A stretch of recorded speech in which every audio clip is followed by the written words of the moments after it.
Hey everybody, this is Ryan. Welcome to another episode of Diablo Discussions. I'm here with Behringer. Hello, hello. And we are continuing our discussion on games that defined a console. And this might be it's not even might be, this is the hardest one we've done. Yeah. And done and ever going to do forever and ever. We are doing the best console ever made. Nothing compares to it. The Nintendo 64.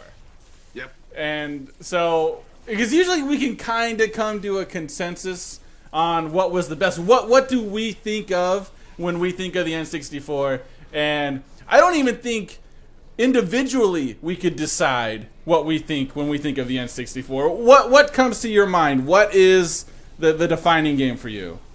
Yeah, and see, this is where it gets a little difficult because the 64 was around for so long. It was. It was, and there really wasn't a lot of competition. A PlayStation kind of after a couple of years, but and you and I differ in conversation because I played it like 6 years before you did. True. So, I bought one when it first came out. I got it for Christmas with my brother, and we told our parents we didn't want anything, nothing at all. Doesn't matter. All we wanted was a 64, and it needed to be, and it basically, they were expensive back then. Sure. I mean, they still are now, but back then it was no one could think of spending that much money on a piece of electronics, Mm-hmm. But we got it, and we got Pilot Wings and Mario 64, and those two were the main games, and really the only games I had for a year on that console. Uh-huh. And I played the hell out of both of them, and they were both amazing. Hey, why? Why was Super Mario so amazing? I mean, what did it do? It was okay. At first, it was the first look into what maybe we call achievements, maybe, or progression style gaming. It was all about how many stars can you get on what levels. Mm-hmm. You play a level through once and you get a star, and then you go back and you play it again and you do some little crazy trick and you beat it a certain particular way and you get another star, which was very similar to Mario 3, right? Where there were some levels that you could beat different ways and there were secret ways, sure, and ghost levels, whatever. But this was on a whole new level. And the 3D part of it, the fact that the camera moved and you could change camera angles. That was pretty wild. Camera. Yeah, I mean that was huge. And of course, the graphic style that they chose, that was kind of the first, not absolutely the first time, because they had done it before, but that style just holds up so amazingly well. And that game is so old, and you can play it right now, well, at least we can, and be like, this game doesn't look that bad. It does. It still looks like a regular Wii game. Exactly. It's not that different. They did a great job with that. That was a absolutely fantastic game. So I didn't play. I mean, I didn't have a 64 until I got to college, and my roommate did. I had still played one, at friends' house and parties and all that, but I didn't have one growing up at all. So to me, when I think of it, because I came at really an odd time, the game I think of most is Mario Kart. Because, sitting around with my buddies and getting just incredibly intoxicated and playing that game. Because the game, anybody that's played it, the game is just so incredibly cheap. You get punished so hard if you're winning and doing good. And it's designed so it's always these crazy finishes, and people would get just so mad about it. And it's just absolutely amazing. And the great times we had playing that game. So that's the first thing that comes to my mind when I think of the 64 is really just sitting around with three other friends, or even more than that, but only so many people can play at a time, and everybody just going crazy over multiplayer games. That's what I think of when I think of the N64.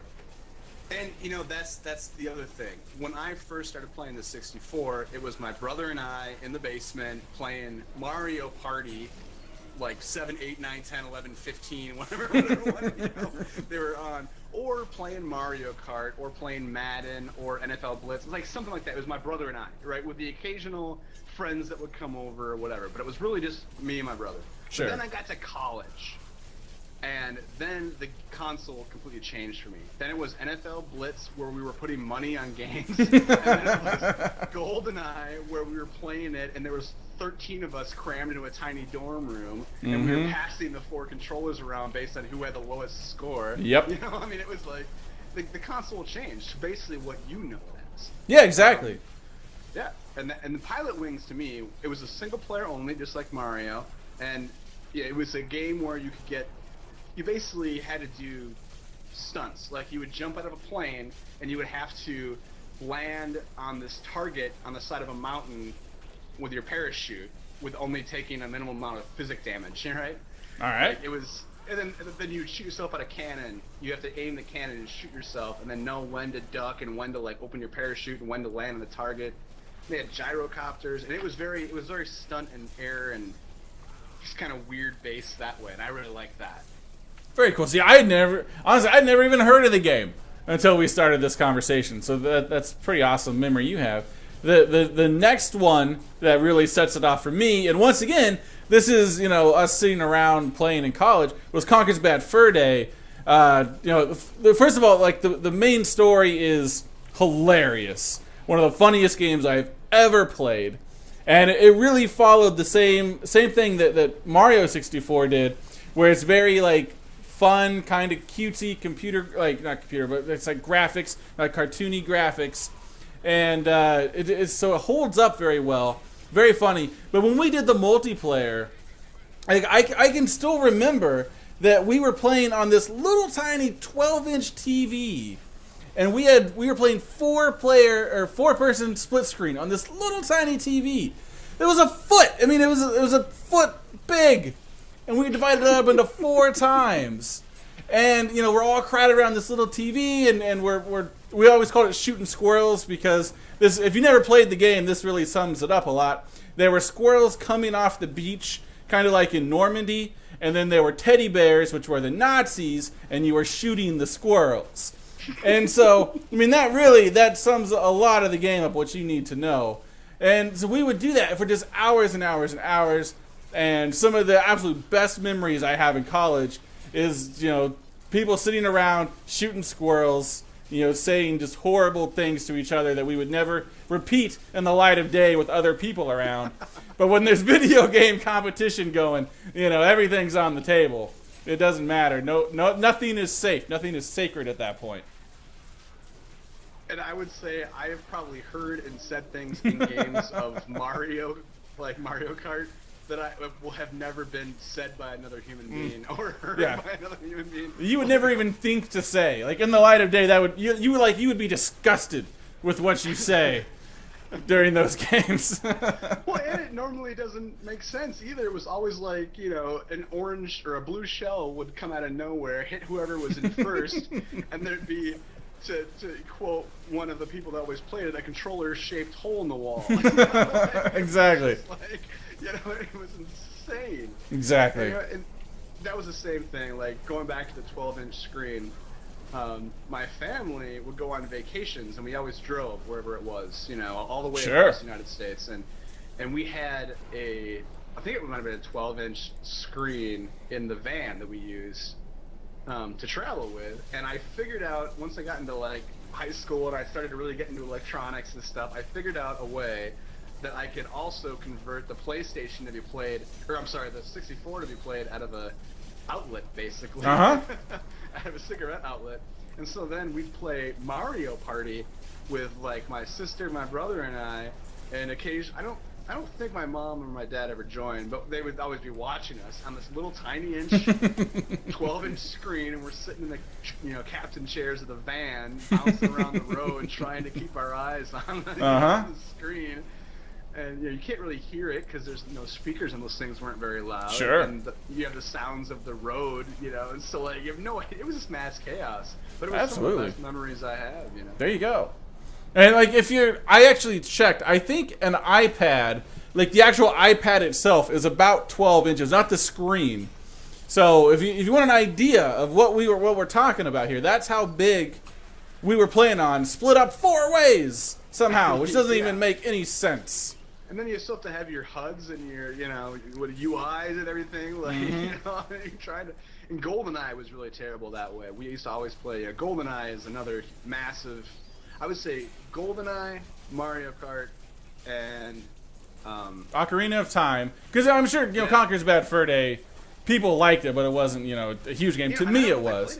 But I've played it, but I don't think I ever played the multiplayer. Sure. Yeah, a lot of people hadn't. A lot of people didn't even really know that was a thing. But Ocarina of Time, I'm sure a lot of people loved, and it's very dear to the hearts, and it should be, because that was a pretty fantastic game. But yeah, GoldenEye.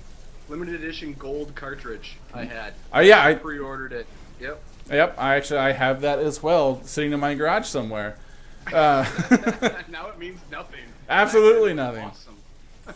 But GoldenEye, because I would play that at a friend's before I got to college, and so I was always just awful, and I just got wrecked every single time because everybody else was super good, and I was a piece of crap playing that game. I loved the single player, actually. I'm not sure many did, but I loved the movie. I was a big GoldenEye movie fan. And, kind of going back to what you had said in the last episode about best, video game, movie, whatever. Yeah. I don't know. I'm thinking GoldenEye now that I'm thinking about it, GoldenEye might be my favorite movie turned video game. Sure.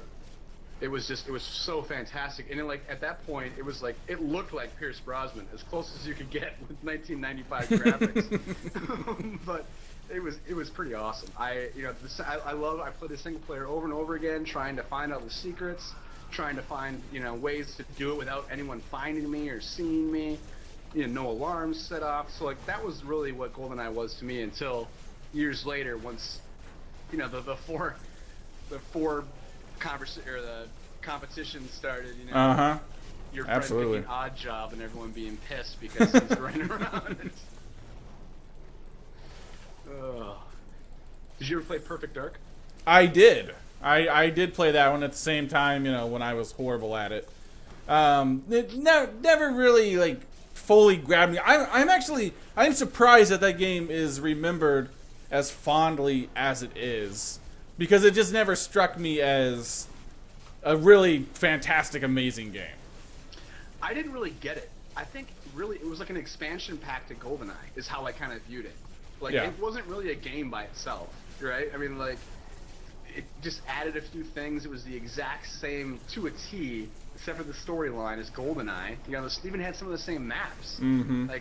I would probably classify it as an expansion pack. My favorite thing though, we used to have competitions where you couldn't move. All you could do was launch the laser-guided rocket and try to kill each other with that. Ooh, I got green shoulder pads. Nice. Oh, we really covered a lot of topics there in that little. Absolutely.